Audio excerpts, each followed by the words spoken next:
Hello everyone, welcome to my channel Let's Solve UPSC. I hope you are all doing good and preparing for the UPSC CSE 2025 prelims. Now, as the exams are around the corner, there are less than 30 days left.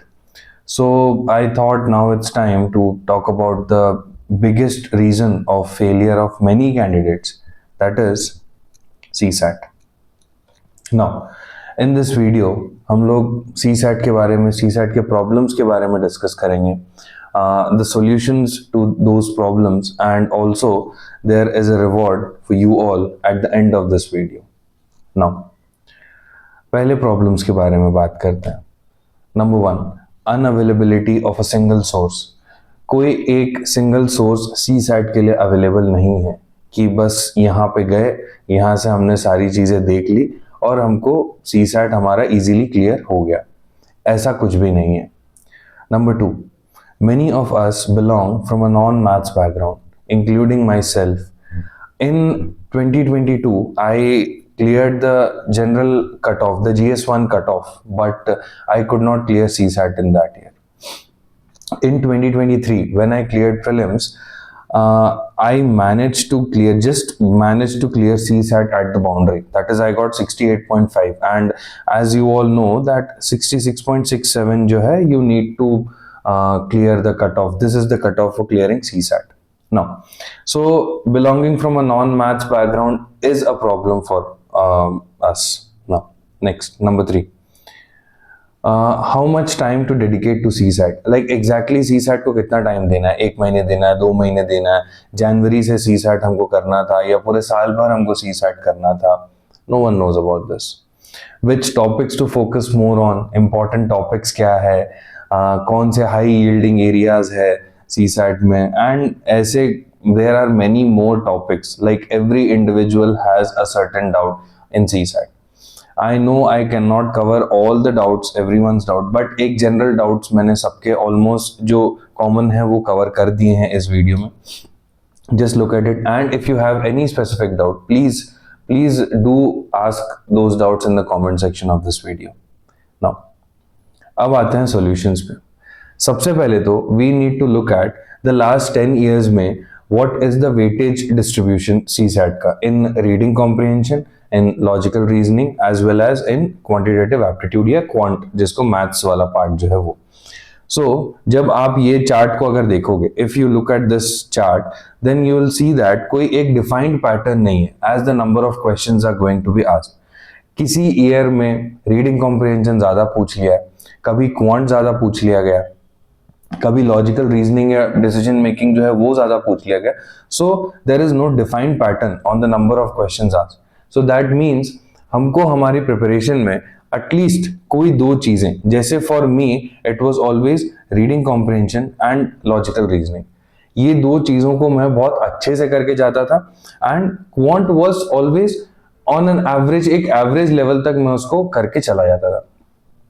Now next, not belonging to a maths background. ये डर बहुत सारे लोगों को रहता है and I know ये डर गलत भी नहीं है, but trust me, maths background से होने से कोई अलग से उनको फायदा नहीं मिल जाता. ऑब्वियसली मिलता है, मैं झूठ नहीं बोलूंगा कि उनके पास एक एडवांटेज नहीं है, but trust me, I have seen IITians as well as selected candidates fail again in CSAT.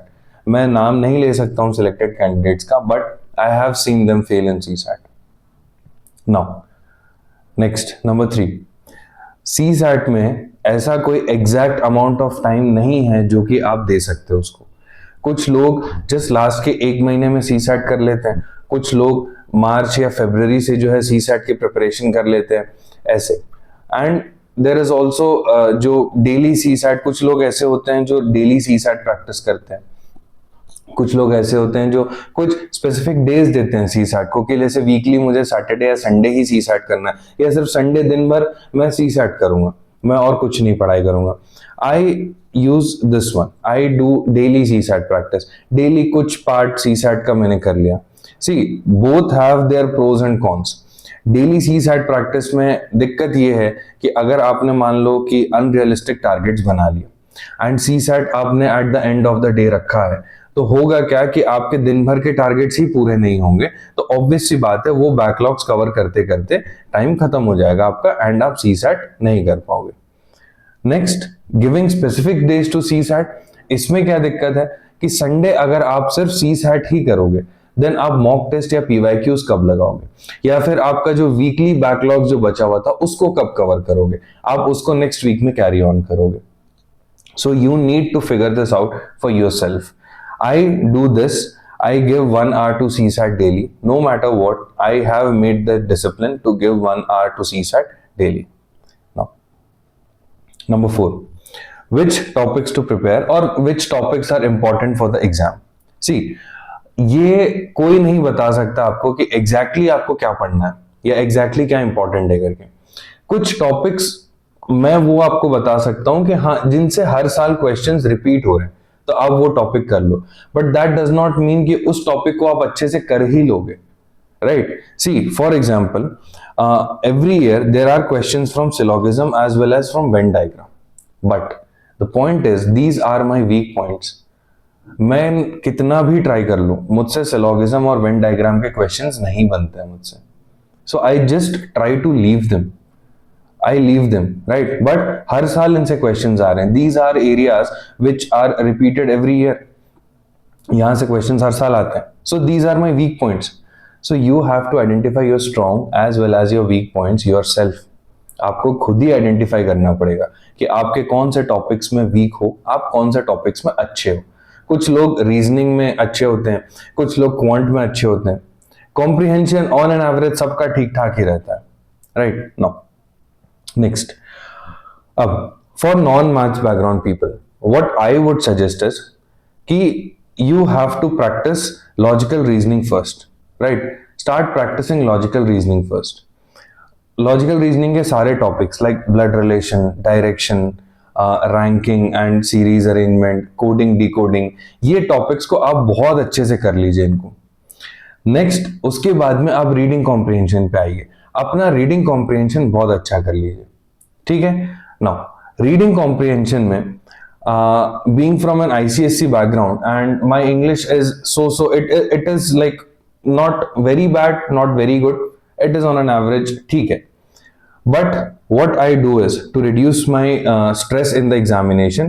What I do is I think that मेरे at least for example if मान लीजिए 25 questions comprehension से आ रहे हैं, then I think कि मेरे at least 10 questions जो है मेरे ये गलत हो जाएंगे। ये चीज को मैं अपने दिमाग में लेके जाता हूँ एग्जाम हॉल के अंदर, that at least 10 questions मेरे जो है वो गलत होंगे, ये चीज मैं अपने दिमाग में बैठा लेता हूँ। तो इससे होता क्या है कि स्ट्रेस कम रहता है मेरे पास में रीडिंग कॉम्प्रिहेंशन सही करने का, क्योंकि लोग क्या सोचते हैं कि यार हमको इंग्लिश आती है, हम पैसेज जो है आराम से पढ़ लेंगे, हम आराम से कर लेंगे। बट जब आप प्रैक्टिस करोगे रीडिंग कॉम्प्रिहेंशन की तब आपको ये समझ में आएगा कि जो आंसर आपके आ रहे हैं और जो आंसर यूपीएससी के आ रहे हैं दोनों में डिफरेंस होता है, दोनों में डिफरेंस आ जाता है, ठीक है ना। एट लास्ट, क्वांट के कुछ इंपॉर्टेंट टॉपिक्स है जो बार बार रिपीट होते हैं, वो यहाँ पे दिए हुए, जैसे कि like number system, percentage, time and work, as well as permutation and combination.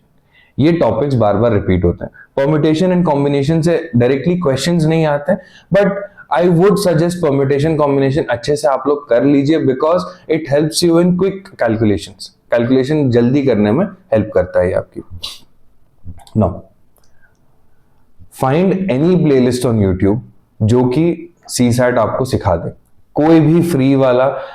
मैं अगर आपको if you want to have any paid classes, I would not advise you against it. आप बिल्कुल जाइए, आप बिल्कुल आप पेड क्लासेस लीजिए, बट जो मैंने किया है वो मैं बता दूं that there is a 34 hour long video of PW only IAS के यूट्यूब चैनल पे, एंड उसके कमेंट सेक्शन में बहुत सारे लोगों ने टाइम स्टैम्प्स जो है वो भी लगा रखे हैं। यार देखो, अगर कोई अच्छा काम कर रहा है तो उसको मेंशन करना गलत नहीं, ठीक है। सो पीडब्ल्यू ओनली आईएएस के यूट्यूब चैनल पे there is a 34 hour long video. उन्होंने बहुत अच्छे से उन्होंने सारी चीजों को बताया है, and they he also has done PYQs in that video along with explaining the concepts in a very detailed manner, जिसके एकदम नॉन मैथ्स बैकग्राउंड वालों के लिए ही वो वीडियो बना है वो। Now next, last one, if you practice all the questions of the last 10 years, you will be comfortable enough to clear CSAT. अगर आपने लास्ट 10 साल के सारे प्रीवियस ईयर क्वेश्चंस कर लिए, सारे मतलब जो आप कर सकते हो, नॉट एग्जैक्टली पूरे 80 क्वेश्चन तो एग्जाम में भी करके नहीं आना यार, एग्जाम में भी पूरे 80 क्वेश्चन नहीं करके आना, एग्जाम में भी I would expect you to do around 40 to 45 questions, because the point is कि आपके सारे गलत क्वेश्चंस हटाने के बाद, मतलब जो भी आपके क्वेश्चंस गलत हुए हैं वो हटाने के बाद 27 क्वेश्चंस आपके नेट करेक्ट होना चाहिए, 27 क्वेश्चंस आपके नेट करेक्ट होना चाहिए, and that will easily help you to clear CSAT का cut off. And trust me, CSAT में टॉप नहीं करना है. CSAT में जस्ट 66.67 से एक मार्क्स, अगर 0.01 मार्क्स भी ऊपर आ गए या 66.67 ही आ गया, तब भी आप CSAT क्लियर कर लोगे. बस इतना ही करना है इसमें. एंड अगर आप लास्ट 10 इयर्स के PYQs कर लोगे, जो एरियाज आपके स्ट्रांग है, जो एरियाज आपके एवरेज है, इनके आप अगर कंप्लीटली अच्छे से कर लोगे आप, देन आप कंफर्टेबली CSAT क्लियर कर सकते हो. ट्रस्ट मी, आप बहुत कंफर्टेबली क्लियर कर सकते हो CSAT. So the reward for you is I'll put up a compilation of all the PYQs of CSAT, topic wise segregated, on my Telegram channel up till 2023. So the link to the Telegram channel is in the description box. Thank you. All the best.